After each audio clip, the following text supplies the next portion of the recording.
Cette année, nous sommes heureux d'organiser cette cérémonie de remise des trophées du Répit 2022 en partenariat avec la Fondation des Hôpitaux.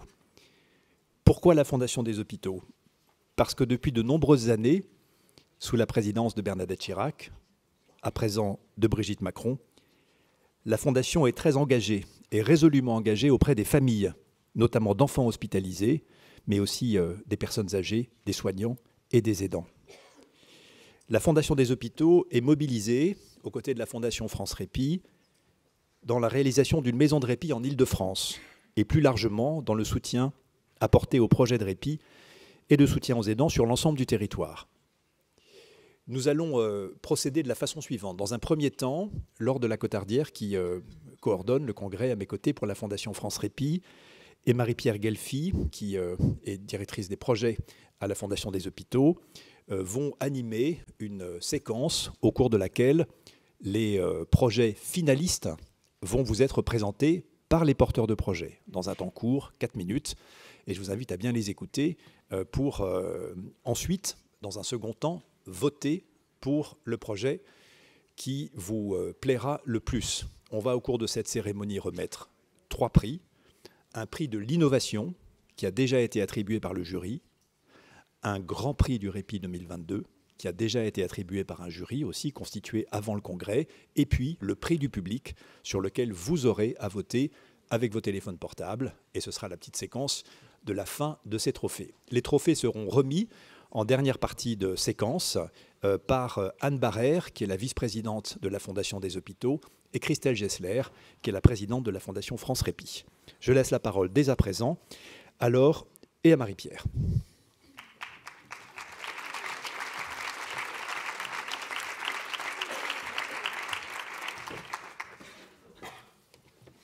Bonjour à tous. Les trophées du répit mettent à l'honneur des actions innovantes sur le répit et l'accompagnement des aidants, réalisées ou en projet.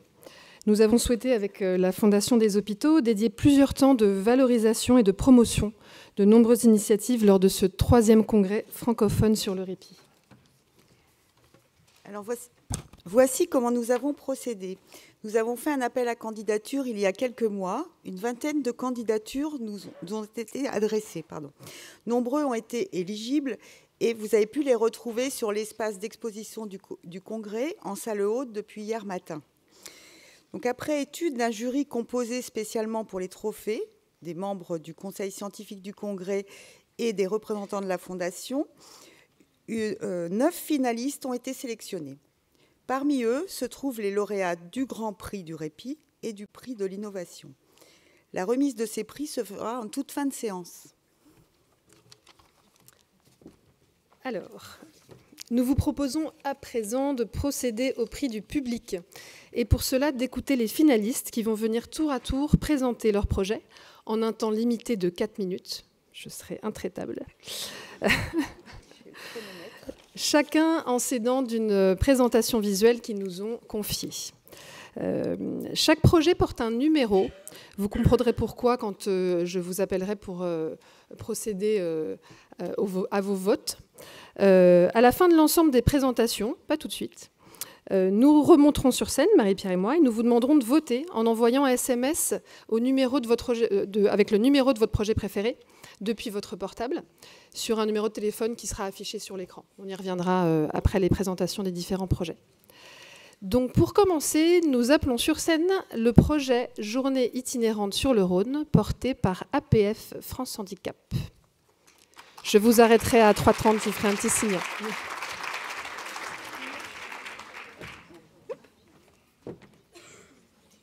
Bonjour à tous, je suis Justine Grange-David, je suis psychologue au sein du service des Fenotes, qui est un service lyonnais de soutien et d'accès au répit pour les aidants familiaux.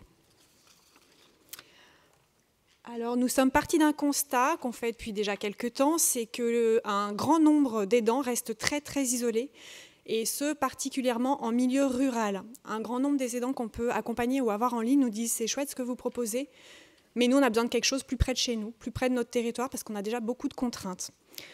Notre souhait, c'est donc en 2022 de mettre en place ce qu'on a appelé des journées itinérantes. L'objectif étant de mettre à disposition notre expertise et de la mettre en alliance avec l'expertise des aidants et l'expertise des acteurs locaux de ces territoires. Notre objectif, c'est de viser au soutien des aidants avec un accès à une information qui soit adaptée à leur situation, en étendant du sur-mesure autant que possible, de contribuer à la prévention du risque de fragilité et d'épuisement qui est celui des aidants, en sensibilisant aussi bien les aidants, bien sûr, en tout cas en y tendant, mais aussi les professionnels qui ne le seraient pas déjà. Et puis, notre idée, c'est de rechercher, de créer et de former des réseaux de partenaires locaux. L'idée, ce n'est pas de rester dans le temps, c'est que ça puisse vivre au-delà de nous et que d'autres journées soient réplicables par la suite. Voilà, ça c'est un exemple de la première initiative qu'on veut lancer en territoire rural avec la ville de Condrieu. Vous retrouvez en bleu les mots-clés finalement qui sont vraiment ce qui vient signer l'identité de ce qu'on veut mettre en place par la suite sur ces territoires-là ruraux, avec des temps collectifs où les aidants puissent partager entre eux, partager avec les acteurs locaux qui sont des experts de ces territoires-là, et puis de permettre aussi peut-être des temps individuels avec quelque chose de plus ajusté et plus affiné par rapport à leurs besoins. Au niveau de notre équipe projet, et ben voilà, il y a tous les partenaires qui sont mentionnés à côté, qu'on a sollicités en amont de la rédaction de ce projet-là pour avoir leur avis, savoir s'ils pensaient que c'était pertinent. Nos aidants aussi, bien évidemment, on leur a demandé leur avis et c'est eux qui sont toujours là au départ de ce qu'on va essayer de proposer pour que ça soit pertinent et ajusté. Et puis, voilà, l'idée, c'est de pouvoir vraiment s'appuyer sur le partenariat local et les professionnels dont on sait qu'ils sont déjà en place sur le territoire et connaissent déjà bien les besoins. On va essayer d'ajuster, d'identifier bien le public et la demande. On veut faire 3 journées itinérantes sur plusieurs sites géographiques, à chaque fois du sur-mesure. L'idée, ce n'est pas de faire quelque chose de standardisé qu'on va dupliquer, coller. C'est à chaque fois d'ajuster et de monter un projet qui soit pertinent. Au niveau de l'avancement et des perspectives, on est heureux parce qu'on a la chance d'avoir eu un appui favorable en termes de financement par l'ARS et puis aussi par la région Auvergne-Rhône-Alpes. On veut développer ça sur le Nouveau-Rhône puisqu'actuellement on est vraiment centré autour de Villeurbanne et Saint-Gilles-Laval et on veut aller sur ces territoires ruraux. Dans un premier temps, en effet avec la ville de Condrieu et puis après il y aura 2 autres sites sur lesquels on aimerait pouvoir développer ça. Voilà, je ne sais pas à combien de minutes je suis. J'ai dépassé, c'est vrai, je suis à 3. Il n'y a pas de temps de questions, mais si jamais il y a besoin de me poser des questions par ailleurs, évidemment, je reste à disposition. Voilà. Merci.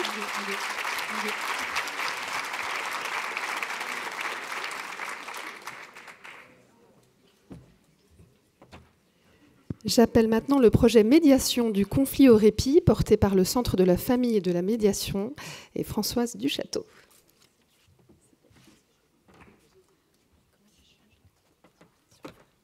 Donc j'ai 5 minutes, si j'ai bien compris. J'ai rencontré l'autre jour Marie et sa fille Estelle. Marie a 70 ans, le regard fatigué et inquiet. Elle cache mal sa colère. Elle me parle de son fils Hervé, qui depuis la naissance souffre d'un handicap psychique. Cette enfance 4e, c'est elle qui l'a voulu, pas son mari. Hervé est en danger, me dit-elle. Et sa tutrice ne fait rien pour le protéger. Il ne peut plus vivre dans son petit appartement, mais il ne veut pas aller en foyer. Il s'est fait agresser pour la 2e fois, par un voisin, à coups de couteau cette fois. La tutrice ne répond plus aux mails de Marie. Je rencontre l'association tutélaire. Tout le monde est au bout du rouleau. Toutes les expériences d'échange avec la famille, les tentatives d'entrer en foyer, ont été mises en échec par Hervé ou par sa mère. Impasse complète, épuisement de la maman, épuisement de la tutrice, aucune communication possible. Notre projet, au Centre de la famille et de la médiation, c'est de réintroduire de la parole, lui ouvrir une voie, un peu comme on ouvre une voie en montagne, là même où on pense que ce n'est plus possible. Nous sommes sollicités par des personnes qui traversent une période difficile, une de celles qui exige des réaménagements profonds. Il y a un parent fragile, un parent qui a besoin des ressources de son entourage pour faire face à ses fragilités. Un parent vulnérable. Et puis il y a des proches familiaux et professionnels. Les proches familiaux doivent relever un grand nombre de défis, d'ordre affectif, organisationnel, financier. Il y a aussi des enjeux de place très importants. Enfin, des décisions sont à prendre qui sont lourdes, difficiles et engageantes quand on est seul, ou aussi quand on est en désaccord ou en rupture de communication avec ses proches, parfois depuis longtemps. Et dans ces situations aux enjeux multiples, il y a une parole qui est difficile à prendre et des conflits qui sont par contre faciles à faire émerger. La médiation va offrir un cadre pour réintroduire de la parole, je disais. Parler et être entendu, comme on a entendu dire aujourd'hui. Parler et être entendu dans sa façon de voir les choses aujourd'hui, dans ses disponibilités actuelles et dans son rapport à son parent aujourd'hui aussi, parce que lui aussi peut évoluer. La force de notre proposition est, je pense, le cadre extérieur, neutre et sécurisant, confidentiel aussi, la présence d'un tiers extérieur, lui aussi, qui ne propose pas des solutions et n'est pas dans le conseil, mais est là pour donner la parole à chacun et s'assurer qu'elle est entendue de tous.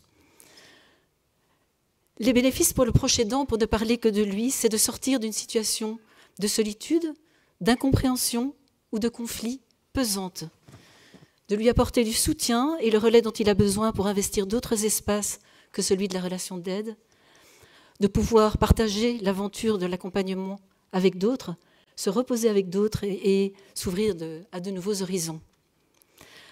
Notre équipe, une association loi 1901, c'est bien ça, environ 8 médiateurs, tous diplômés d'État, une équipe de direction bien sûr et des administrateurs, un partenaire privilégié, le CRIAS qui nous accompagne pour l'évaluation des médiations, pour l'expertise sur les questions de bientraitance et de maltraitance par exemple. Nos objectifs actuels: toujours développer notre activité de médiation, développer l'accompagnement des établissements médico-sociaux en matière de prévention des conflits, renforcer l'offre sur le Rhône et sur le territoire français par des formations à l'attention des médiateurs familiaux, et enfin rendre accessible la médiation au plus grand nombre, notamment par la levée du coût. Si vous voulez peut-être savoir comment s'est terminée l'histoire de Marie Hervé, il faudra venir me voir après. Merci.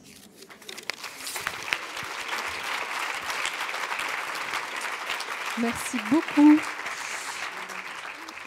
J'appelle sur scène maintenant l'association Handirépit pour son projet Handirépit. Valérie Cuvillon. Merci.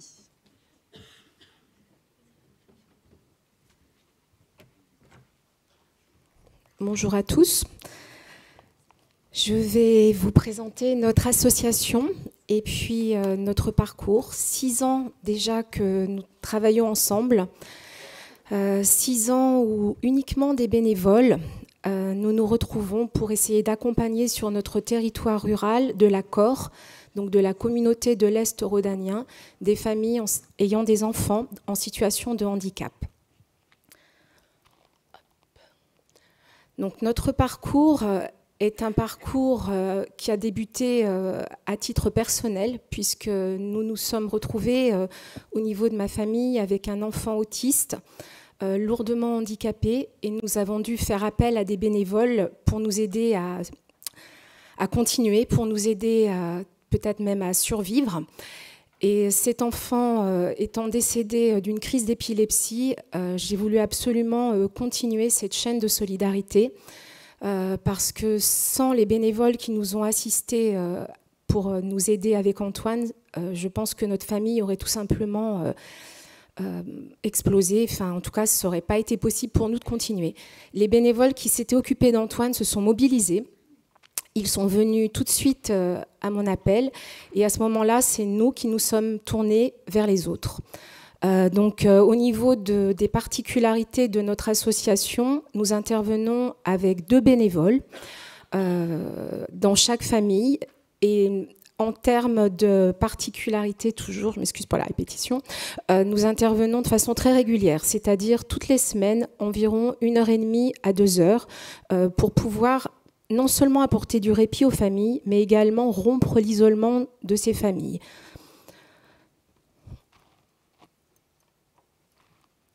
J'ai voulu illustrer de façon un peu plus légère ce qui se passait. J'aurais pu également rajouter un énorme cœur au centre de chacun des bénévoles qui sont représentés et qui m'ont donné leur accord pour être représentés de cette façon. parce que ce qui relie vraiment l'équipe d'Handirépi, donc 25 bénévoles environ, c'est le cœur. C'est vraiment ça qui est notre moteur et ça qui nous aide à intervenir auprès des familles. L'intervention donc s'effectue de façon très simple. C'est quelque chose qui est... Nous sommes comme des voisins. Nous essayons vraiment d'apporter un répit de proximité. Et l'idée, c'est de pouvoir tendre une main, comme le ferait quelqu'un de l'entourage de ces familles. En termes d'évolution, nous sommes aujourd'hui à la croisée des chemins. C'est pour ça que nous avons décidé collectivement, lors de la dernière réunion, de participer, enfin celle du mois de décembre, de participer aujourd'hui à ce trophée du répit.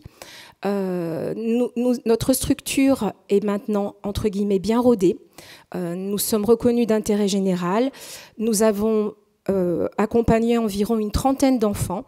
Nous accompagnons environ une dizaine, 10, 12 familles de façon très régulière, des enfants qui sont dans des champs de difficultés et de handicaps variés. Nos bénévoles partagent vraiment des valeurs communes et nous partageons également des activités environ tous les mois et demi avec les familles, en particulier des ateliers de relaxation, et nous faisons venir des artistes. Et ce que nous souhaiterions aujourd'hui, c'est vraiment pouvoir mettre en place sur un autre territoire une structure un petit peu similaire. Et pour cela, nous avons besoin bien sûr de visibilité.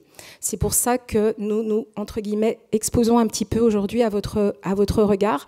Nous souhaiterions en particulier pouvoir mettre en place des binômes intergénérationnels. Intergénérationnels, pourquoi? Pour nous enrichir de la différence de l'autre.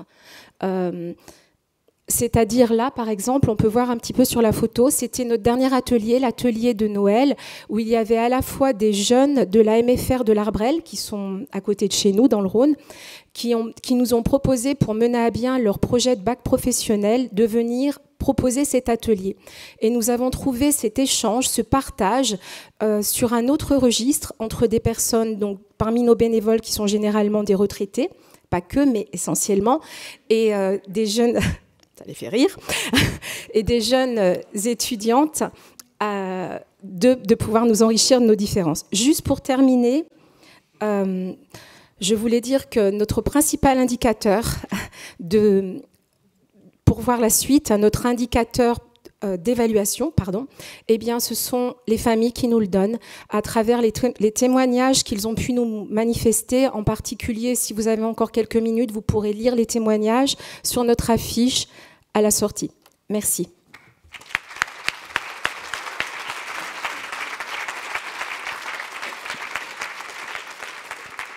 Merci beaucoup. Je suis désolée.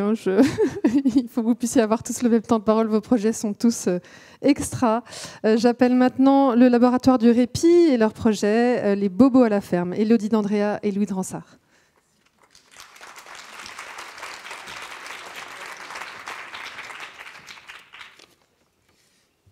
Je ne sais pas si ma présentation va suivre les slides, mais je vais essayer d'être assez rapide. Bonjour, donc je m'appelle Louis de Ransart, je suis parent aidant d'une petite fille de 6 ans et je suis cofondateur du projet Les Bobos à la ferme, donc avec Élodie, ma compagne notoire, et toujours ma compagne pour le moment d'ailleurs. J'en ai d'autres, mais j'en parlerai pas aujourd'hui. Le projet Les Bobos à la ferme est né en 2016. Donc 2016, c'est l'année où nous avons su que notre fille était atteinte d'une maladie neurodégénérative. 2016, c'est l'année où nous sommes finalement devenus des aidants familiaux, des parents aidants, où finalement, comme beaucoup d'entre les parents aidants, nous avons dû quitter notre travail, nous avons dû quitter notre logement, nos activités sociales, quitter nos amis, pour se concentrer sur le handicap, pour essayer de lutter au mieux contre la maladie. 2016, c'est l'année finalement où il a fallu trouver un nouveau sens à notre vie. Ce nouveau sens, nous l'avons construit avec notre ferme, qui accueille aujourd'hui les bobos d'autres enfants pour donner du répit à leurs parents. Le projet des bobos à la ferme est né finalement d'un constat assez simple. En 2016, aucune structure n'était en capacité de prendre le relais, de prendre notre relais. Et finalement, nous étions donc contraints à aider notre petite fille 7 jours sur 7, 24 heures sur 24, et finalement sans avoir à un moment donné une organisation qui puisse nous relayer et nous permettre de prendre du repos. Notre projet est finalement né d'une révolte face à cette obligation d'aider, jusqu'à finalement l'oubli de soi. Et notre projet a donc été de créer un lieu qui permettrait finalement à des parents au départ comme nous de trouver une petite parenthèse, un petit moment finalement de répit, un petit moment où ils pourraient finalement retrouver ce qu'ils étaient un petit peu avant, de retrouver un petit peu de leur identité qui a pu et qui a malheureusement disparu avec le handicap et avec la maladie. Alors aujourd'hui, concrètement, cette parenthèse, ce sont finalement des gîtes touristiques. On a aujourd'hui 3 gîtes touristiques qui sont ouverts à tous et qui ont cette particularité d'offrir des séjours de répit aux aidants familiaux. Alors ces 3 gîtes touristiques ont été construits sur la base de 2 grands principes, c'est faire de l'adapté, mais surtout faire du beau, parce que le droit, enfin, en tout cas le répit des aidants commence par les murs qui les accueillent. Si le répit des aidants commence par les murs qui les accueillent, il se poursuit bien sûr par l'équipe qui vous le propose. Les Bobos à la ferme, c'est un projet créé par des parents, pour des parents. Et plus largement, c'est un projet qui est créé par des aidants, pour des aidants. Et c'est là toute la différence. Notre offre de séjour de répit non institutionnel est créée sur mesure, coûts humains, pour les aidants et leurs proches. De par notre expérience, nous prenons le pari de ne pas faire de notre ferme un lieu centré autour de la maladie, mais plutôt de proposer un cadre le plus normal et le moins médicalisé possible. Un lieu d'apaisement, de déconnexion du quotidien, où la maladie doit prendre le moins de place possible. Nous proposons toute une offre de services modulables allant de la location de matériel médical, de passage d'infirmiers, d'aide à domicile, une collaboration possible avec le HAD, une équipe de relayeuses sélectionnées, compétentes et attentives. Nous mettons à disposition de nos hôtes un guide d'activités adaptées, incluant notamment de la médiation animale, de l'équithérapie, des activités nautiques, et un guide bien-être avec des praticiens et thérapeutes sensibilisés à l'aidance. Sur site, les salles polyvalentes et multisensorielles sont à disposition de nos hôtes. Séances Nosélène, activités sportives adaptées, jeux, séances de sophrologie ou de yoga, musicothérapie, massage, diffusion de films, tout est possible à la demande. Depuis l'ouverture en juillet 2019, 300 bénéficiaires de séjours adaptés ont séjourné près de 400 nuitées et ont sollicité 1300 heures de relayage avec Bulder, notre partenaire. Il existe autant de solutions de répit que d'aidants. Avec bienveillance, nous nous mettons au service des familles et des établissements pour construire ensemble le séjour qui correspond le mieux à chacun. Je voulais remercier la Fondation France Répit, la Fondation des hôpitaux et l'ensemble des organisateurs pour leur confiance. Merci à chacune et chacun d'entre vous pour votre accueil et votre écoute durant ce congrès. Et merci particulièrement à nos aidants, à nous, personnels, qui nous relaient et nous permettent d'être aujourd'hui parmi vous.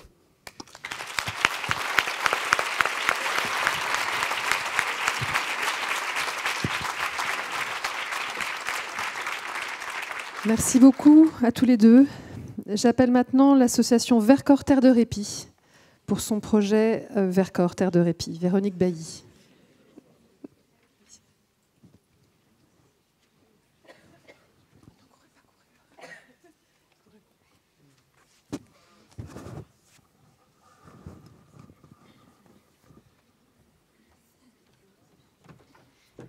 Bonjour, merci à vous de me permettre de présenter Vercors Terre de Répit. Je le fais au nom des familles avec qui nous vivons des temps de répit, au nom des 40 bénévoles qui sont engagés dans l'association. Vous dire aussi que je suis maman, aidante d'une jeune femme qui a une maladie génétique rare et que le point de départ de l'association, c'est notre vécu sur ce très beau territoire du Vercors. Il faut que je fasse quelque chose. Ah oui. Alors, qu'est-ce que nous proposons ? Nous proposons du répit ensemble, en famille. Dans le quotidien, ensemble, on s'épuise. Et qu'il puisse y avoir des moments forts, des moments de bonheur, des moments de découverte, ensemble en famille, c'est vraiment notre vocation. Ensemble en famille, ça veut aussi dire que des familles, c'est souvent une porte d'entrée dans le répit, parce que c'est rassurant pour certaines familles de pouvoir commencer à profiter, à penser du répit ensemble. c'est aussi une possibilité pour des familles qui ne peuvent pas confier la personne, l'enfant ou l'adulte malade ou handicapé, de pouvoir quand même se ressourcer. Et puis, nous accueillons aussi plusieurs familles dont plusieurs membres sont handicapés ou malades. Alors, du répit ensemble, mais ça ne veut pas dire tous ensemble en même temps. Voilà, on est ensemble en séjour, en journée, en week-end, mais nous faisons un travail qui ressemble à ce qui vient d'être expliqué par les bobos à la ferme, c'est-à-dire un travail de sur-mesure pour préparer, pour que les envies, les besoins, les contraintes de la petite sœur, du grand frère, du parent ou du conjoint, que pour tous, on ait une attention toute particulière.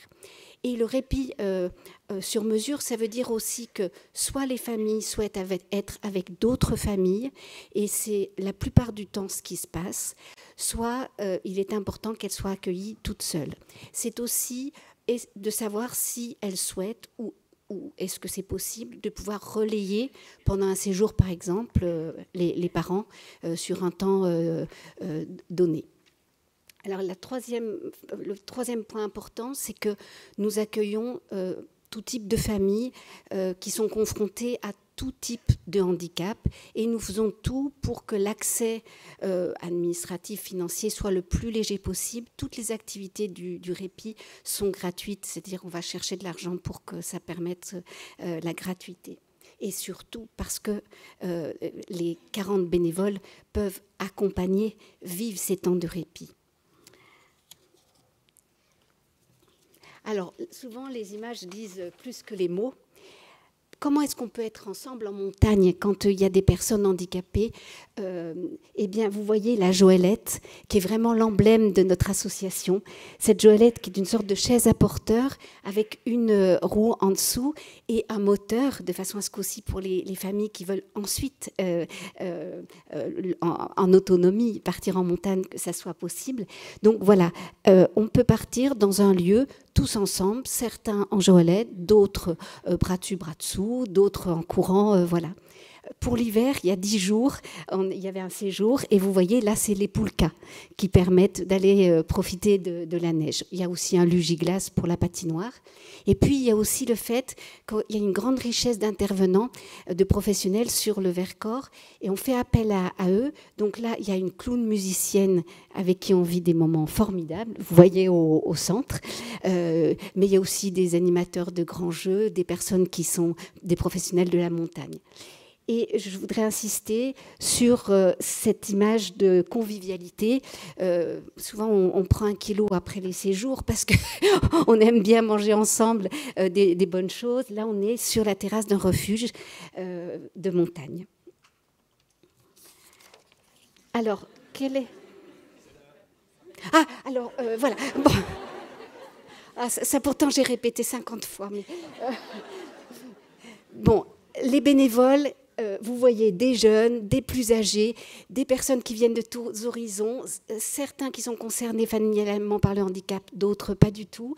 Et puis, des bénévoles qui sont aussi dans le milieu médical ou social, des intervenants et les partenaires ancrage dans le Vercors et ouverture au niveau de la région. Nous faisons partie de Métropole et Nantes. Je fais vite. Donc, il y a... excusez-moi. Vous dire que chaque fois, on essaie de s'adapter, de faire évoluer. De plus en plus, on organise pendant les séjours des temps uniquement pour les aidants. Il y a des amitiés qui se nouent, des entraides entre les familles. Et voilà, c'est après les temps avec notre association. Plus de 120 personnes nous ont fait confiance et 80% des familles reviennent et reviennent. Mais pour nous, c'est très important d'accueillir aussi de nouvelles familles. Donc les perspectives, je vais juste, celle la plus importante, c'est comment évoluer. Comment évoluer en gardant les valeurs, en gardant ce sur-mesure, mais avec toutes les familles qui nous demandent. Pour l'été, avant même de donner les dates, on a déjà... beaucoup de demandes. Voilà. Et donc, l'accompagnement que permettrait ce trophée serait vraiment formidable. Donc, merci.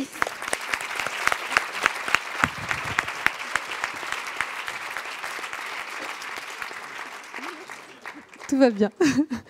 Merci beaucoup, Véronique Bailly. J'appelle maintenant l'œuvre Falleret pour ses séjours de répit, portée par Catherine Savournin.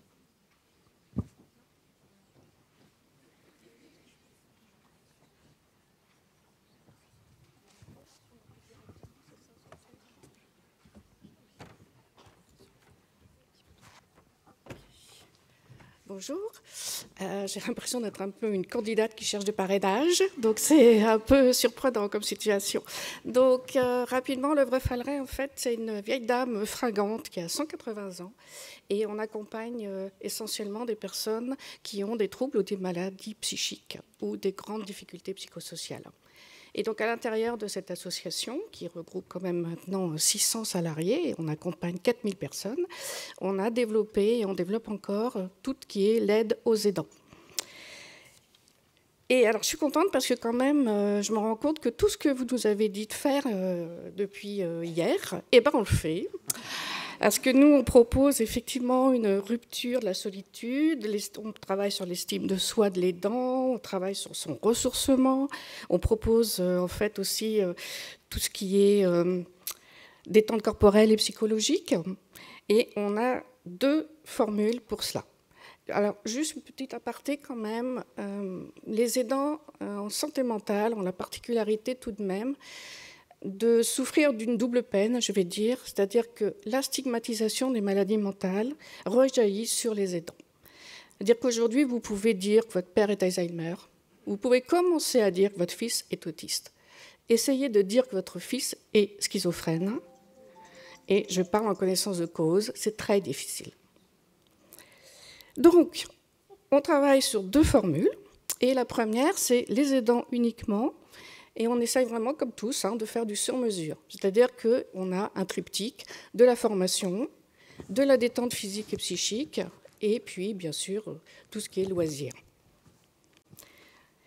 Et puis, effectivement, on s'est rendu compte aussi que certains aidants ne pouvaient pas partir seuls. Et à leur demande, c'est là aussi dont on parle du besoin de l'aidant, on a créé le séjour aidant-aidé parenthèse.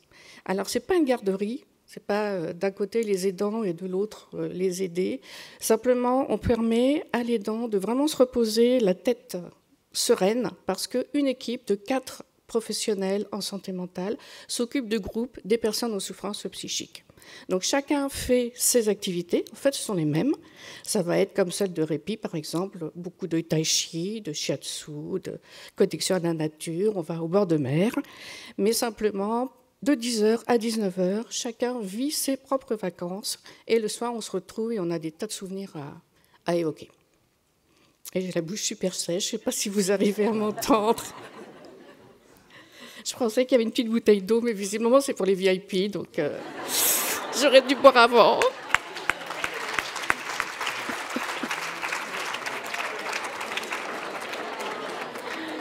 J'ai oublié d'appuyer en plus. Bon, c'est pas grave. Alors, donc là, vous avez un résumé. De toute façon, je suis encore là jusqu'à ce soir 20h. Donc, vous pouvez venir me demander des informations supplémentaires. Ah, c'est très gentil.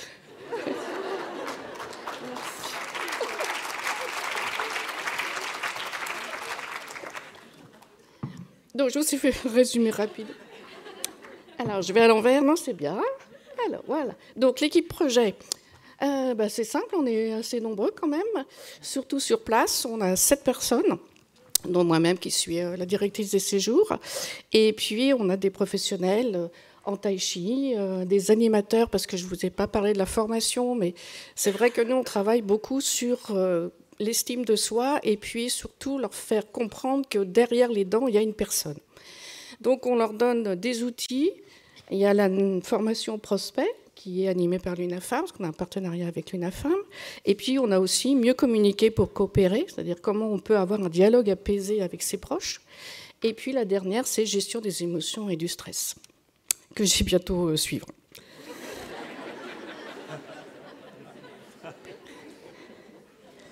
Alors, les avancements et perspectives, on va créer une plateforme de prévention en soutien aux aidants, parce qu'on a effectivement un autre service qui s'appelle Funambule, où on travaille, nous, avec les jeunes aidants.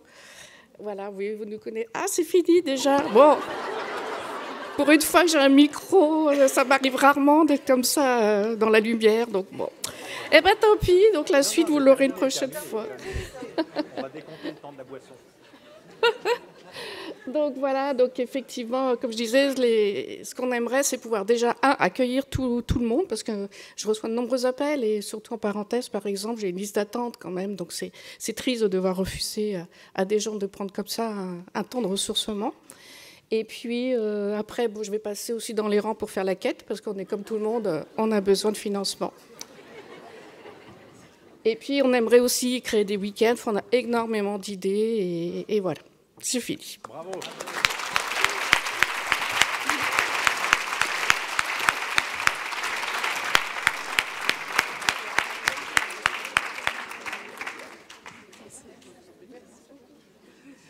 Merci beaucoup. Alors, j'appelle maintenant sur scène, s'il vous plaît, Nathalie Gaillard et Emmanuel Fiorentini de l'hôpital de Fourvière pour leur espace de répit qui s'appelle Pause Aimant.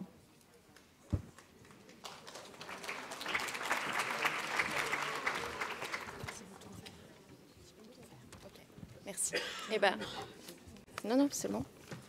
Ouais. Bonjour à tous et à toutes. Nathalie Gaillard, je suis médecin gériatre à l'hôpital de Fourvière à Lyon. Et nous sommes ravis avec Emmanuel de vous présenter notre espace de répit et de soutien aux aidants qu'on a mis en place sur notre hôpital gériatrique et qu'on a choisi d'appeler Pause Aimant. Alors pourquoi Pause Aimant? Ça interroge certainement parce que c'est un temps de pause pour les aidants qui sont bien souvent des aimants au sens affectif du terme, mais également au sens magnétique à travers la proximité imposée par la relation d'aide.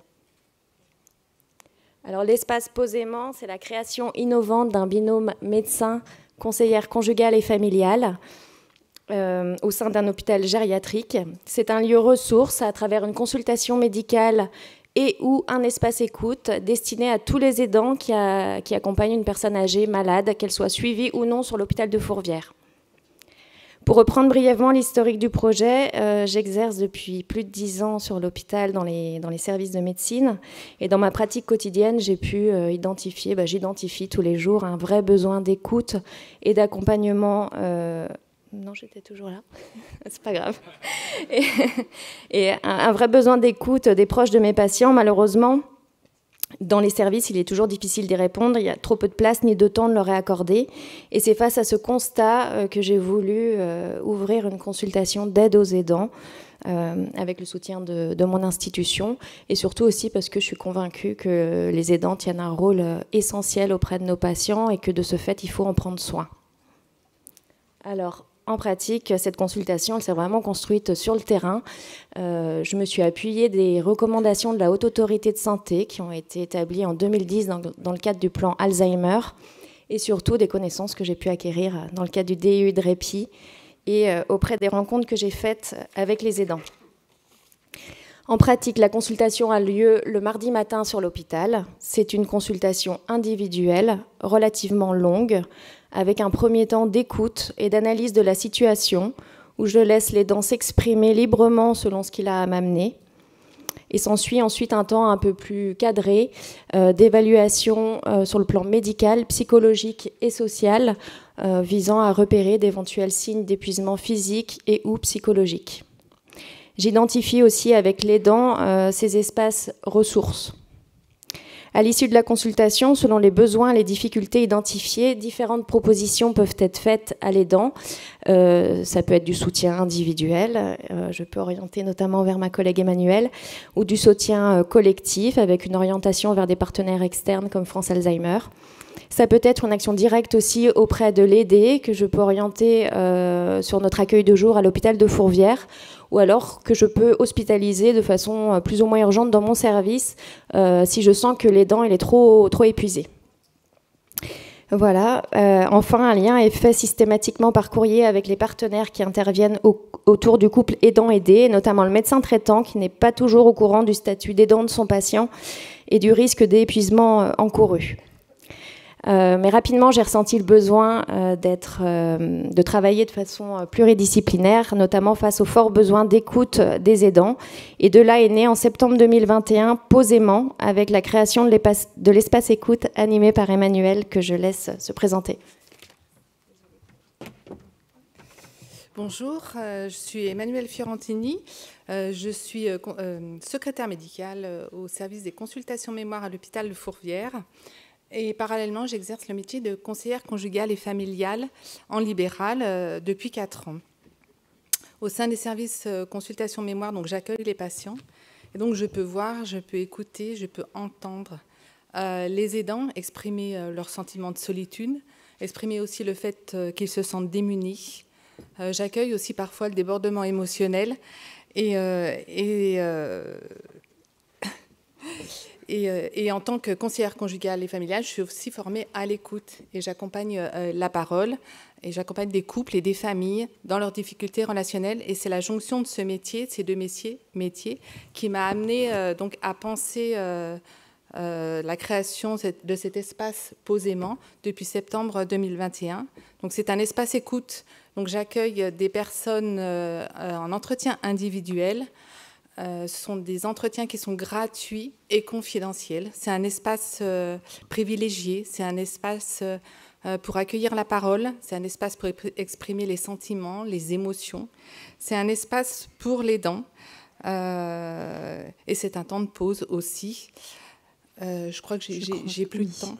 Donc je vais juste laisser la parole à Nathalie Gaillard qui voulait faire une conclusion. Très rapidement. Désolée, pour conclure, on a vraiment la volonté d'intégrer le couple aidant-aidé dans un parcours de soins intra-hospitalier et pour cela, on aimerait aménager un espace qui soit entièrement dédié aux aidants au sein de l'hôpital. Donc si on arrive à avoir des financements, on aimerait restaurer une partie de l'accueil de jour. Et l'idée, ça serait vraiment de créer un guichet unique sur l'hôpital qui puisse proposer tout un parcours de soins aux couples aidants et aidés. Voilà, merci. Merci.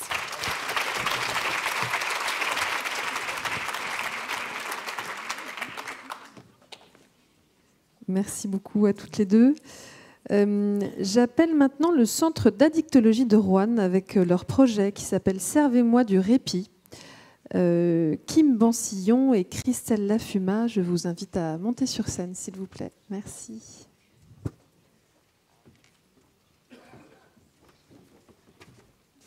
Alors, je te confie ça. Merci. Bien, bonjour à tout le monde. Donc, nous sommes... alors, je suis Christelle Lafuma, je suis infirmière au service d'addictologie, et Kim Bansillon, qui est psychologue, donc au service d'addictologie de l'hôpital de Roanne. Nous sommes ravis d'être ici avec vous aujourd'hui et depuis hier, parce qu'en fait, c'est très nourrissant. C'est ce qu'on disait tout à l'heure, vraiment, on a appris beaucoup. Donc, merci à chacun.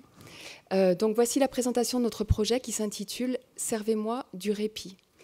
Alors, pour commencer la présentation, nous souhaitions lire un poème rédigé par notre collègue Sandrine, qui est également psychologue, et qui illustre toute l'ambition et la portée de ce projet.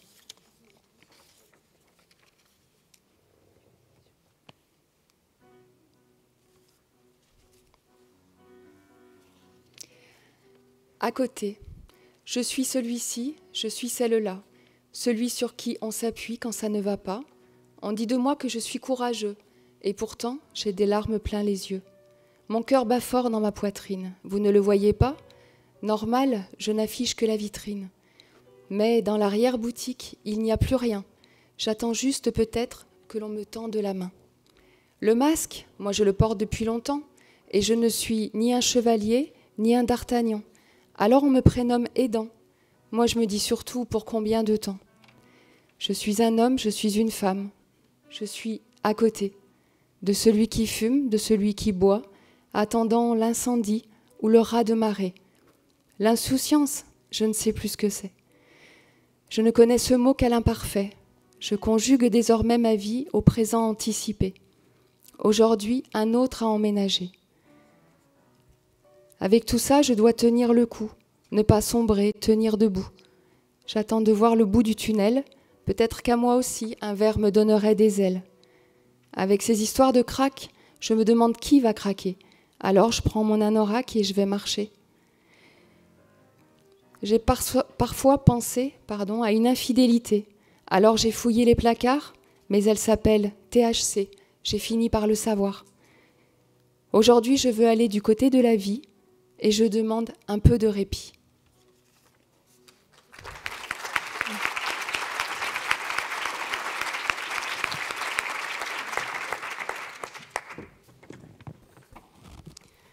Donc, comme vous l'aurez compris, les proches aidants en addictologie ont également droit au répit. L'addiction est une pathologie chronique qui ne s'exprime pas dans le temps avec la même intensité selon les phases de consommation ou d'abstinence. Le premier schéma rappelle que les conditions les plus favorables à l'instauration du droit au répit est lorsque le proche est en soins. De fait, l'aidant est alors plus disponible physiquement et psychiquement. Le second schéma présente les objectifs du projet, à savoir éviter l'épuisement de l'entourage et donc par extension éviter que le patient soit déstabilisé dans son parcours de soins, et d'autre part, éviter que l'aidant, confronté à des situations d'épuisement, développe lui aussi des conduites à risque addictives. Le troisième schéma montre notre intention à retrouver un équilibre et une homéostasie dans la relation aidant-patient.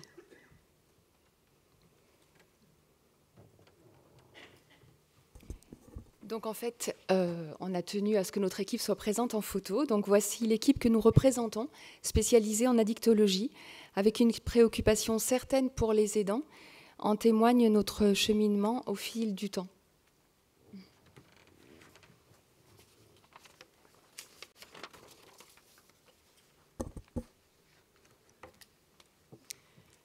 De façon plus concrète, et on terminera là-dessus, voici le détail du projet. Une première rencontre au cours de laquelle on présentera à l'aidant le dispositif ainsi que l'intérêt escompté au moyen d'échelles d'évaluation spécifiques de ses besoins. Dans un second temps, il s'agira de co-construire un programme en ciblant des activités pertinentes pour la restauration du bien-être de l'aidant. Autrement dit, proposer une offre de soutien similaire à l'offre de soins existante pour le patient. Et à l'issue de ce parcours, un bilan sera proposé, renouvelé de façon différée pour évaluer les bénéfices du programme sur l'aidant. Donc l'intention du projet, et nous terminerons sur cet aspect-là, c'est de restaurer de la liberté à l'aidant en addictologie, sonder ses propres limites, s'interroger sur son rôle d'aidant, se respecter, privilégier sa propre liberté de choix, rester ou partir, s'autoriser à prendre du temps pour soi, préserver les autres sphères de sa vie, garder le plaisir d'aider en étant soi-même accompagné et soutenu. Merci pour votre attention et merci beaucoup à Rêver tout haut pour l'accompagnement au piano.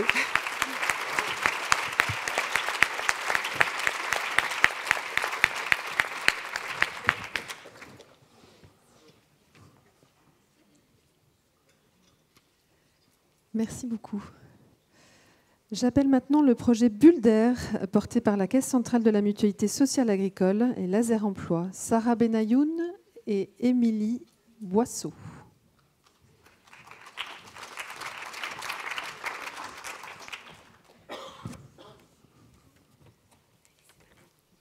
Bonjour à tous, merci de nous permettre de présenter notre projet.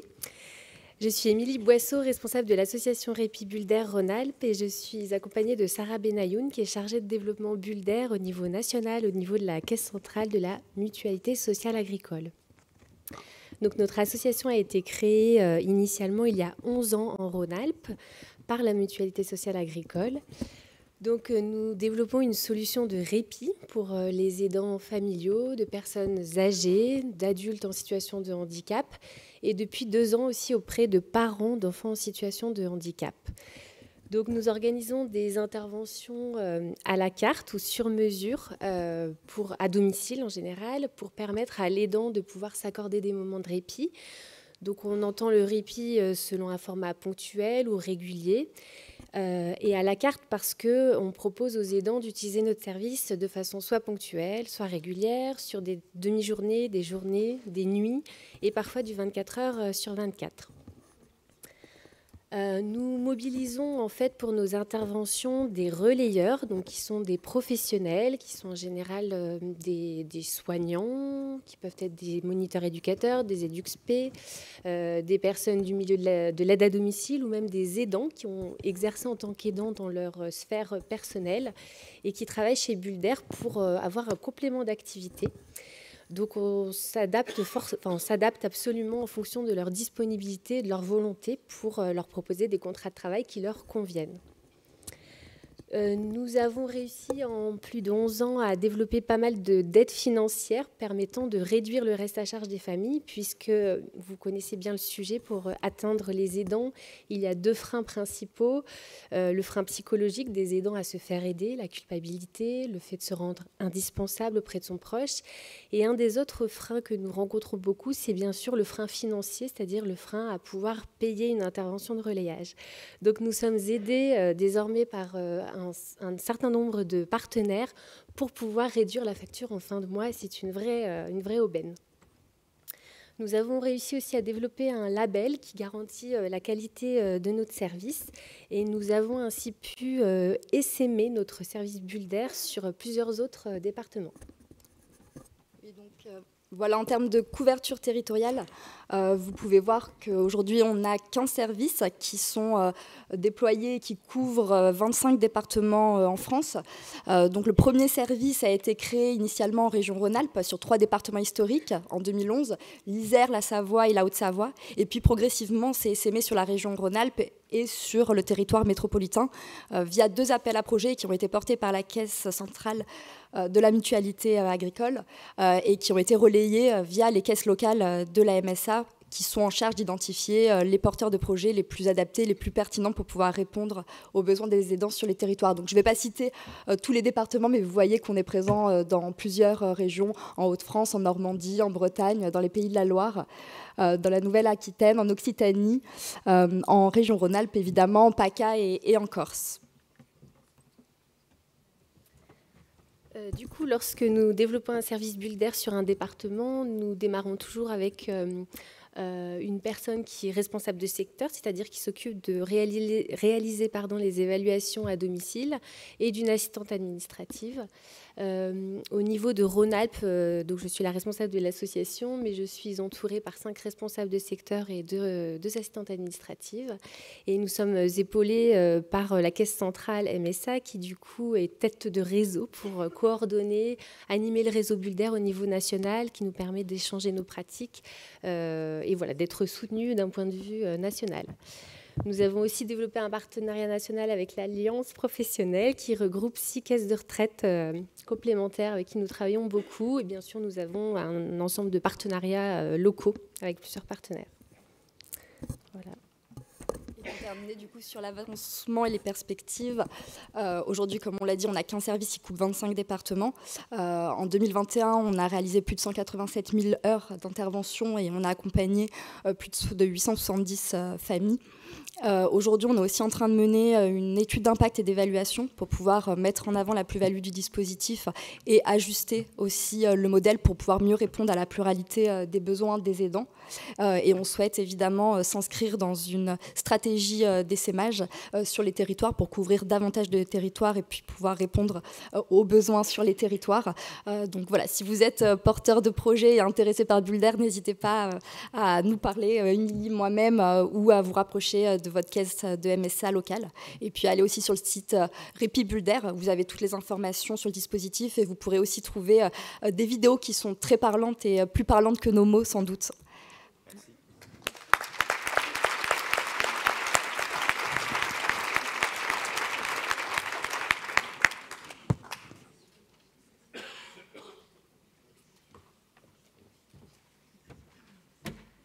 Alors, un immense merci pour la présentation de ces 9 projets. Merci à toutes les équipes qui ont joué le jeu de cette présentation en peu de slides contraintes, mais j'espère que vous avez pu saisir les très belles idées et les très belles mises en place de tous les projets présentés. Alors, je fais une petite parenthèse puisque, comme vous le savez, ce 3e congrès est ouvert en distanciel. Nous sommes suivis en ligne par beaucoup de monde sur ces 2 jours de congrès. Merci à eux, merci de nous suivre en ligne. Les votes auxquels nous allons procéder maintenant sont ouverts aussi en distanciel. Donc je vais vous réexpliquer la procédure pour voter maintenant, pour voter sur votre projet favori parmi les 9 que nous avons entendus. Donc, comme je vous le disais tout à l'heure, les projets que nous venons d'entendre portent un numéro. Je vais peut-être les redire pour vous, surtout pour ceux qui sont au fond peut-être. Alors, le numéro 1 est porté par les Journées itinérantes sur le Rhône, APF France Handicap. Le numéro 2 par le Centre de la Famille et la Médiation avec son projet Médiation du conflit au répit. Le numéro 3 par l'association Handi-Répit. Le numéro 4, le laboratoire du répit qui nous a présenté les bobos à la ferme. Le numéro 5, l'association Vert-Corter de Répit. Le numéro 6, l'œuvre Fraldret pour ses séjours de répit. Le numéro 7, l'hôpital de Fourvière pour son espace de répit Pause Aimant. Le centre d'addictologie de Roanne avec son projet Servez-moi du répit porte le numéro 8. Et enfin, le projet Bulle d'air porté par la Caisse centrale de la Mutualité sociale agricole. Alors, vous voyez en haut de l'écran un numéro s'afficher, 07 57 59 70 90. 07 57 59 70 90. Vous envoyez un SMS depuis vos portables en envoyant le numéro du projet que vous avez choisi. Vous voyez en haut à droite le compte des votants. Alors la salle est pleine, il va falloir que ça monte un petit peu. Allez-y. Donc on va vous laisser un tout petit peu de temps de vote. On va laisser l'écran ouvert comme il est sur scène. Chez vous, ceux qui suivez le congrès en ligne, n'hésitez pas à voter aussi. C'est le même numéro. Je répète, 07 57 59 70 90. Et pendant le temps de vos votes, nous allons passer à la deuxième étape de cette séquence des trophées du répit. Alors je vois que cette séance de vote amène beaucoup de discussions et de débats dans les rangs. Tant mieux. Tant mieux.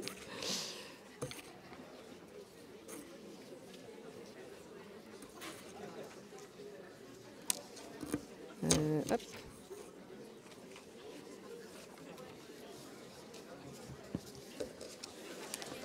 Alors, reprenons.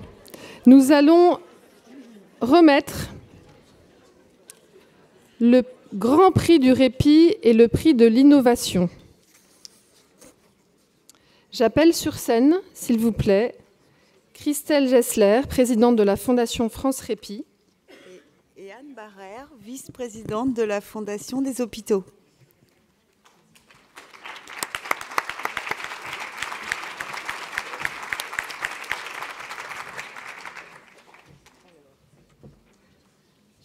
J'attends Christelle. Henri, est-ce que vous m'autorisez à dire un petit mot? Et Christelle va le dire aussi. Donc, je m'appelle effectivement Anne Barrère. Je suis la vice-présidente de la Fondation des hôpitaux. Alors, pour ceux qui ne connaîtraient pas la Fondation des hôpitaux, c'est une fondation qui a été créée il y a 30 ans. Je suis moi-même maman d'enfants malades, donc maman aidante. Donc, tout ce qu'on vient d'entendre et tout ce qu'on vient de dire me parle. Et moi, à cette époque, avec le professeur Claude Grichelli, pédiatre, oncologue à l'hôpital Necker, nous, notre souhait, c'était de faire en sorte que les parents puissent rentrer à l'hôpital pour aider et rester auprès de leurs enfants et aider les équipes soignantes. Donc voilà comment nous avons commencé notre périple et nous avons construit près de 70 maisons des parents et financé plus de 3000 chambres parents-enfants. Il était important que les parents puissent rester à côté de leur enfant malade. ça les déstressait, ça les aidait à guérir. Ils participaient aussi, malheureusement, enfin, à la prise en charge, ce qui n'était pas évident pour les soignants à l'époque, mais les soignants ont accueilli cette initiative avec grand soulagement. Donc voilà pour présenter la Fondation des hôpitaux, qui est connue aujourd'hui par sa célèbre opération Piège jaune qui vient d'avoir lieu. Mais pourquoi nous sommes là aujourd'hui? C'est parce que nous avons rencontré il y a quelques années Henri Rohan de Chabot, une belle rencontre. Lui-même concerné par ce sujet, et je ne me permettrai pas d'en dire plus. Il avait eu cette idée merveilleuse de construire cette maison de répit à Tassin-la-Lune, à Lyon, et il nous a sollicités. Et avec Marie-Pierre, responsable des projets ici présente de la Fondation, et Danuta Pieter, qui était notre déléguée générale à l'époque, nous avons été totalement séduits par ce projet. On parlait du répit, mais pas beaucoup plus que ça.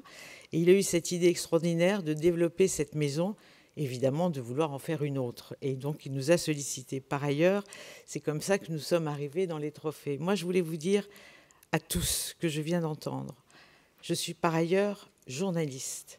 J'ai été profondément émue, interrogative, parce que je trouve que le sujet, on ne le connaît pas encore si bien que ça. J'ai été même impressionnée. Je peux vous dire, j'ai plein d'idées de reportages quand je vous entends et que je vous écoute, c'est juste. Mais j'en ai, pardon, mais ça me transperce de partout. Je trouve qu'il y a des idées mais magnifiques. Je suis mal à l'aise de distribuer ou avec Christelle, de remettre ces trophées. J'ai envie de les remettre à tous parce que vous les méritez tous. C'est comme, voilà, vraiment, je vous applaudis. C'est magnifique. C'est magnifique. Donc ça va être très compliqué, Christelle, mais je pense que ceux qui ne seront pas récompensés le seront avec le cœur, avec nos encouragements. Il faudra revenir en seconde semaine, comme on dit. Et puis je suis sûre qu'Henri aura d'autres belles idées, parce qu'il a 2 idées à la minute, pour ne pas dire 25. Voilà, donc c'était ce petit mot d'introduction. Et je voulais vous remercier, Henri, de nous faire confiance, de nous associer. Et nous sommes très fiers d'être à vos côtés. Voilà, ça c'était le petit mot. Christelle, un petit mot d'abord. Et après, on vient au trophée.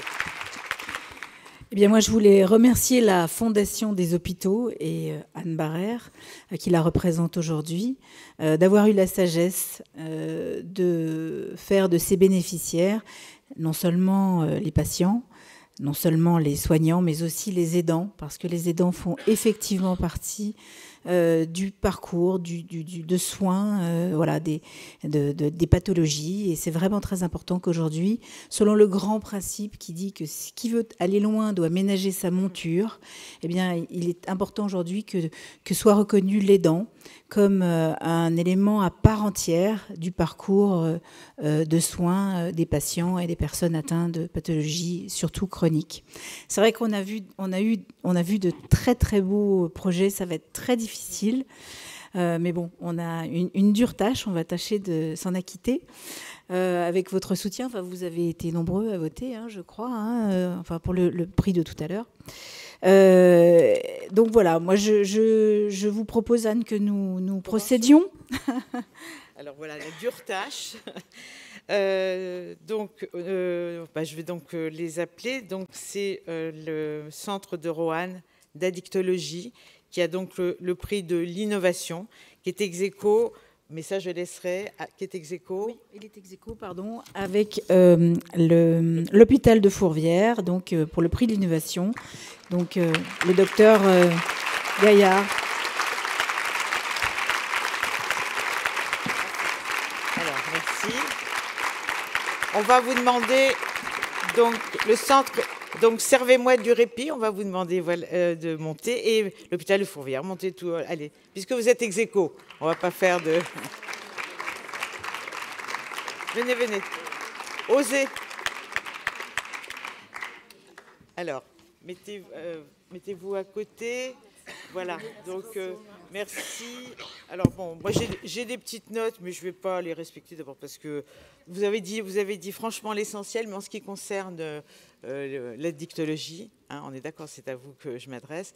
C'était intéressant, en tout cas, de prendre effectivement cet angle-là, aussi dans un centre hospitalier. C'est vrai que le répit, on pense à la santé mentale, on pense aux personnes âgées, mais on ne pense pas à la drogue, on ne pense pas à l'alcool. Il y a de l'alcool, c'est une drogue aussi d'ailleurs. Ça, c'était il y a longtemps, hein, pardon.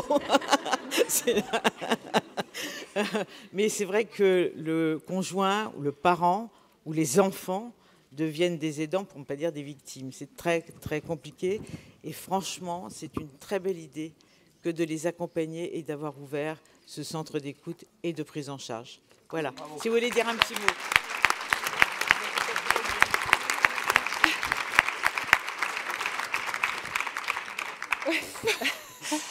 On est très fiers, je crois qu'on peut le dire, on est très fiers de recevoir ce prix. Juste pour la petite histoire, au niveau du centre d'addictologie, la question des aidants, elle est pensée depuis longtemps, mais ça a été compliqué de la mettre en œuvre. De par ma place en particulier aussi de psychologue, c'est une réflexion que j'ai pu amener progressivement en équipe et finalement les autres membres de l'équipe, et l'illustre très bien ma collègue infirmière, on a beaucoup travaillé toutes les deux en particulier en tant que binôme à la construction et à l'animation donc d'un groupe entourage, et à partir de ce groupe entourage, quand on a vu les effets sur les aidants, à quel point ça portait ses fruits et à quel point ça avait des effets aussi sur nos patients, on a voulu aller plus loin. Et quand c'est vrai que la question du répit aussi m'intéresse beaucoup, quand j'ai vu le congrès, je me suis dit que c'était vraiment une superbe opportunité. Quand j'ai vu qu'il y avait en plus cette question du trophée du répit, on s'est tous dit en équipe, allons-y. Allons-y, et on a monté ce projet-là dans ce cadre-là, et on savait qu'on allait aller dans tous les cas au-delà. Et là, c'est vraiment une belle reconnaissance, et on vous remercie vraiment beaucoup. Voilà. Alors, on va peut-être leur remettre on va vous remettre le prix. Tenez, alors voilà, je vous pardonne, je vous le donne. Peut-être, on fera des photos peut-être après, on fera des photos. Non, c'est comme vous voulez. Je demande à, qu'est-ce que vous préférez après? Allez.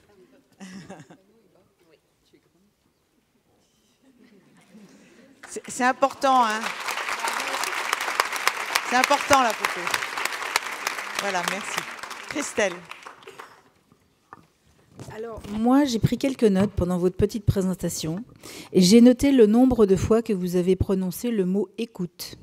Vous l'avez prononcé 14 fois et je vous en félicite parce que c'est effectivement, voilà, on peut les applaudir, effectivement.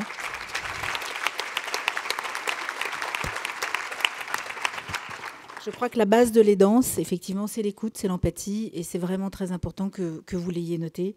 Moi, je suis très heureuse de vous remettre ce prix aujourd'hui parce que l'hôpital de Fourvière, vous faites un travail remarquable. Je suis par ailleurs assez proche d'un autre centre hospitalier dans Lyon, le centre Saint-Joseph-Saint-Luc, pour ne pas le citer, qui est proche de vous. Et je sais que vous faites un travail formidable. Et c'est vrai que vous avez donc... Et puis vous avez aussi utilisé ce mot aimant. Moi, j'aime beaucoup ce mot aimant. Je le préfère au mot aidant. Parce qu'avant tout, avant d'être un aidant, nous sommes tous et nous avons tous été des aimants. Et ça, c'est vraiment très, très important de le souligner. Il y a une dimension très émotionnelle, très affective dans l'aidance. Et donc, du coup, avec tout le cortège d'incohérences et de paradoxes que ça peut entraîner, ça crée de l'énergie, mais parfois aussi ça crée de la difficulté. Et heureusement qu'il y a des équipes comme vous, des gens comme vous, qui sont là pour écouter et apporter des solutions. Merci et bravo.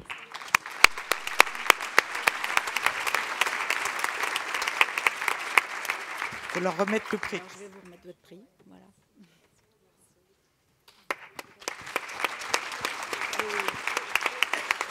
Venez. Merci, je suis très émue parce que en fait, c'est un projet qui me tient à cœur. Parce que je ne connaissais pas le monde de la gérontologie il y a 4 ans. Et la création de cet espace écoute, en tout cas cet espace en plus en collaboration avec les médecins, notamment Nathalie Gaillard, c'est vraiment un vrai cheminement. C'est vraiment, j'ai appris à comprendre, j'ai écouté avant d'avoir cette pensée-là et que la place du conseil conjugal aussi, il soit là pour accompagner les aidants, ça me touche aussi. C'est aussi une reconnaissance de ce métier-là, parce que les aidants sont des aimants, et c'est vraiment aussi autour de la relation. Ça concerne l'intime, le relationnel, et c'est au cœur de mon métier, je parle pour moi. Mais en tout cas, je suis vraiment très émue, et vraiment, c'est C'est un vrai plaisir d'être là aujourd'hui et d'avoir participé à ce congrès qui était vraiment 2 journées merveilleuses. Et merci à tous. Merci à vous. Moi, je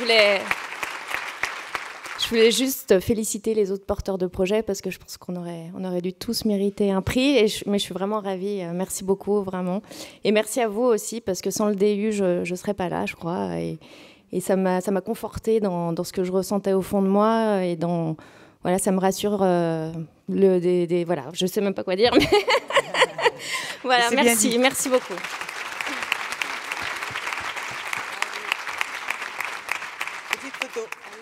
Petite photo. Puis après, on fera une photo avec tous les lauréats après. Voulez-vous mettre au milieu? Je ne sais pas si vous voulez qu'elle se mette au milieu. Allez-y, allez-y. Allez-y. La lumière. Allez, mais non. Oui, mais c'est madame qui fait. Tout est 4. Alors, tout est 4. Oui, les ex-aequo. Il faut aider.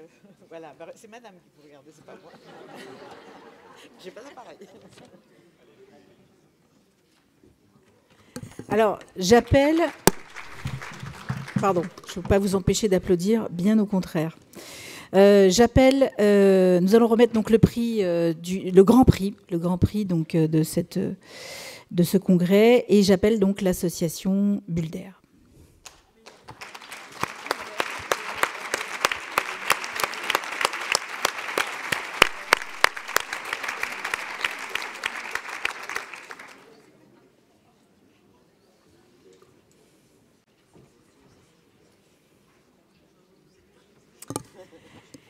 Je suis particulièrement émue de vous remettre ce prix aujourd'hui, Bulder. Je vais vous expliquer en 2 mots pourquoi, sans vous raconter ma vie. Moi aussi, j'ai été aidante d'un petit garçon qui s'appelait Balthazar, qui est décédé à l'âge de 6 ans et demi d'une maladie neurodégénérative. Et je me suis, pendant les 5 ans qu'ont duré mon aidance, très souvent posé la question: comment font les mamans qui ne peuvent pas, qui n'ont pas pu comme moi, ou qui ne peuvent pas comme moi, arrêter de travailler? Comment serait-il? Et souvent, je me suis dit, c'est pas possible quand tout ça va s'arrêter, parce que je savais que ça allait s'arrêter. Je me suis dit, à mon tour, il faudra que je puisse aider et que je fasse... Et bien évidemment, quand je me suis posé ces questions, le relayage n'avait pas de nom. Enfin, en tout cas, je ne le connaissais pas. Mais moi, c'est à partir de ce besoin-là qu'est né mon besoin d'engagement. Dans le domaine de l'aidance et particulièrement dans le domaine du répit.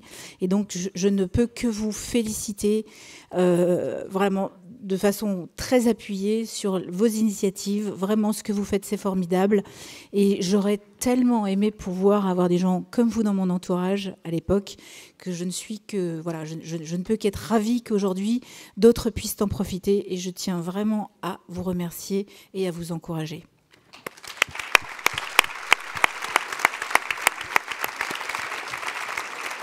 Venez, un petit mot, je vais vous donner, vous allez le faire de là, comme ça. Ouais. Merci à tous, on est bien sûr ravis et on vous remercie infiniment pour voilà, le fait d'avoir souligné notre initiative. C'est vrai que Bulder, c'est énergivore, ça fait 11 ans qu'on se bat pour le droit au répit, le droit au relayage. Chaque année, on tremble parce qu'on ne sait pas si on va avoir les financements suffisants pour continuer d'année en année. Mais on est mobilisés plus que jamais et ce sont des journées comme celle-ci qui nous renforcent dans notre engagement et on se dit qu'en fait, notre militance, elle paye et on est entouré pour ça. Donc voilà, on vous remercie de votre soutien et des multiples formes de répit qui existent aujourd'hui parce que c'est comme ça qu'on va arriver à aider de plus en plus et de mieux en mieux les aidants. Merci beaucoup.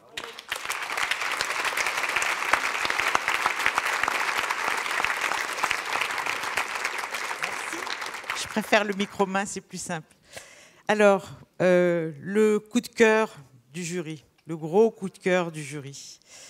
J'ai un peu participé au jury à distance à travers Marie-Pierre qui a voté officiellement pour la Fondation. J'appelle Philippe et Élodie pour les bobos à la ferme.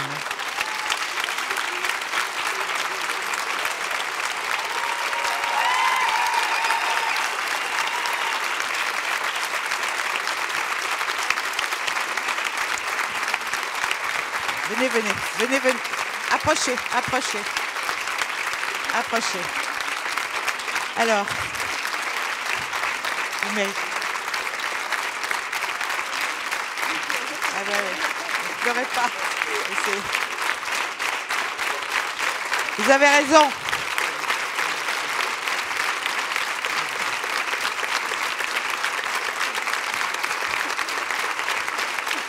Moi aussi, quoi.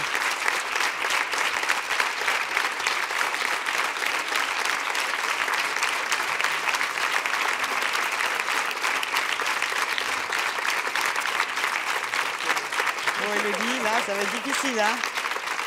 Alors, on va dire un petit mot. Je pense qu'on ne va pas redire pourquoi on a eu ce coup de cœur.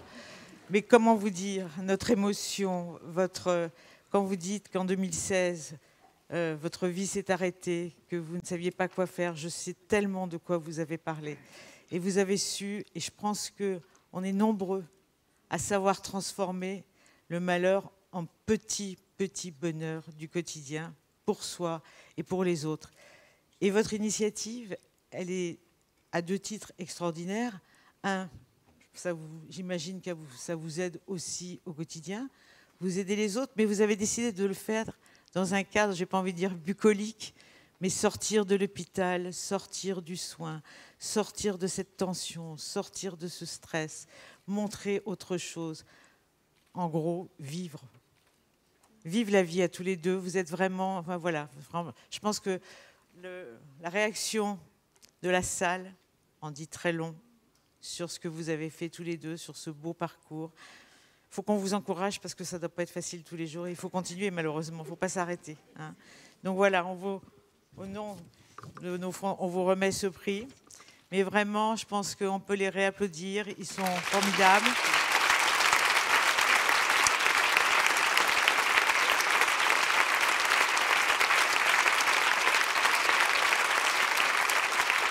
C'est Antoine, hein. C'est Antoine de Filiation. André.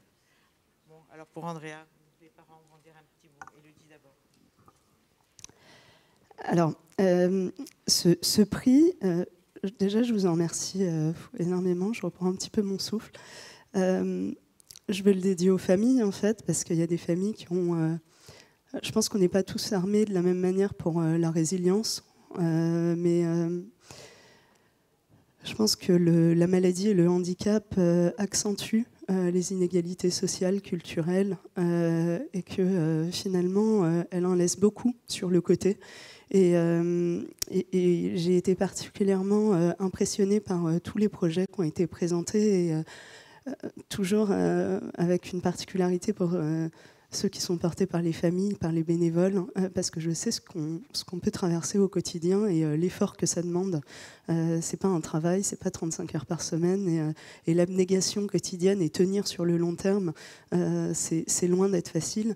Et ce prix, je le dédie à toutes les familles qu'on rencontre en fait depuis 2016, parce que souvent on nous demande, et vous, comment vous prenez du répit? En fait, je pense qu'on prend notre force aussi dans les histoires de vie qu'on croise, dans les humains qu'on rencontre, et ça c'est particulièrement important pour moi, pour nous.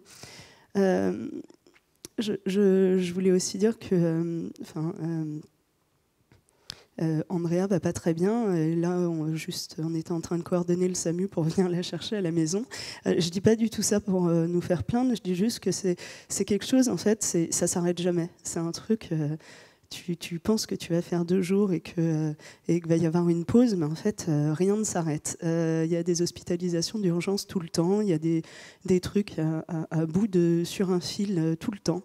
Et c'est ça les danses, en fait. Donc, c'est pour ça aussi qu'on se bat pour montrer que on a une utilité sociale, et il ne faut pas que ces discours et ces stratégies se fassent sans les aidants, il faut qu'elles se fassent avec les aidants, parce qu'on est capable de faire des choses et on les fait au quotidien.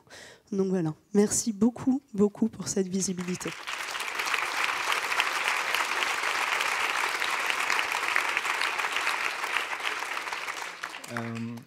Je voulais vous remercier, tous ceux qui nous ont fait un petit mot, un petit message d'encouragement.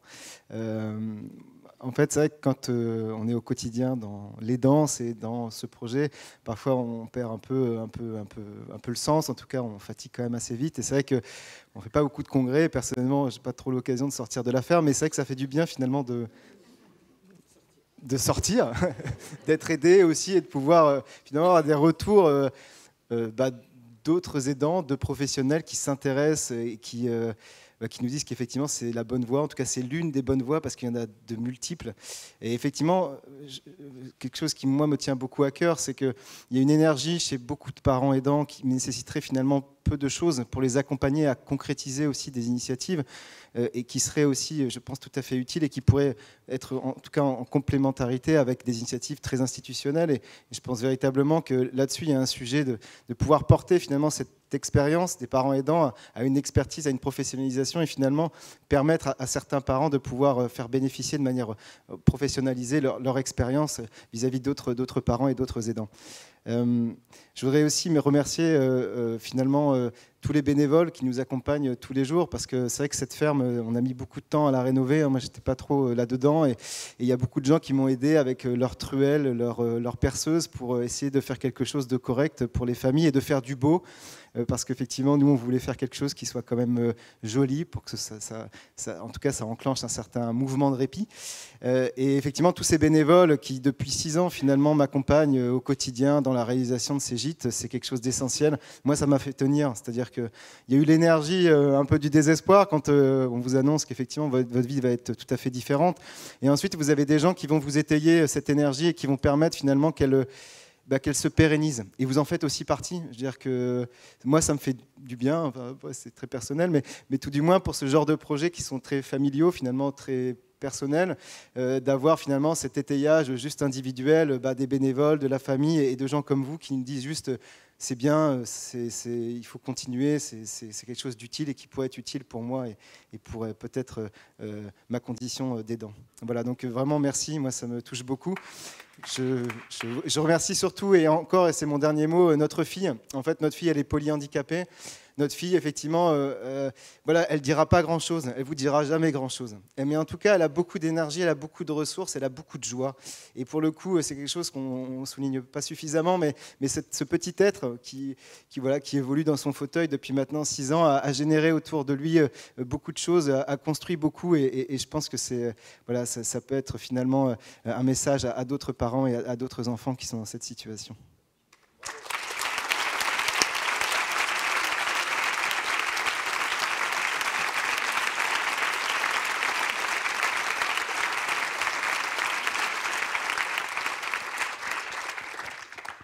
Merci beaucoup. Nous allons maintenant, pour clore cette séquence des Trophées du Répit, découvrir ensemble vos votes pour le prix du public.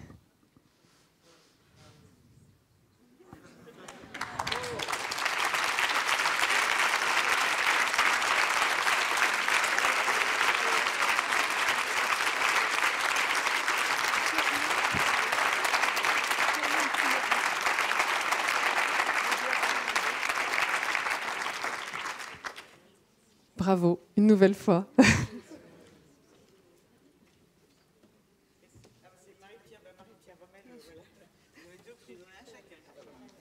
Voilà. À nouveau, bravo, Bobo à la ferme, les laboratoires du répit, Élodie et Louis Dransart. Peut-être une jolie photo de l'ensemble des lauréats. Bravo à tous. Bravo à tous ceux qui ont candidaté une nouvelle fois au Trophée du Répit. Merci d'avoir pris le temps d'être avec nous sur ce congrès. Merci à tous les lauréats sur scène. Voilà. Et au nom de la Fondation, je vous remercie infiniment de nous avoir fait participer à ces beaux trophées. Bravo. Tiens, et vous aussi, Henri ? Pour l'ensemble des lauréats, la Fondation des Hôpitaux et la Fondation France Répit donnera du temps et de l'énergie pour les accompagner tout au long de leur projet, pour leur développement respectif.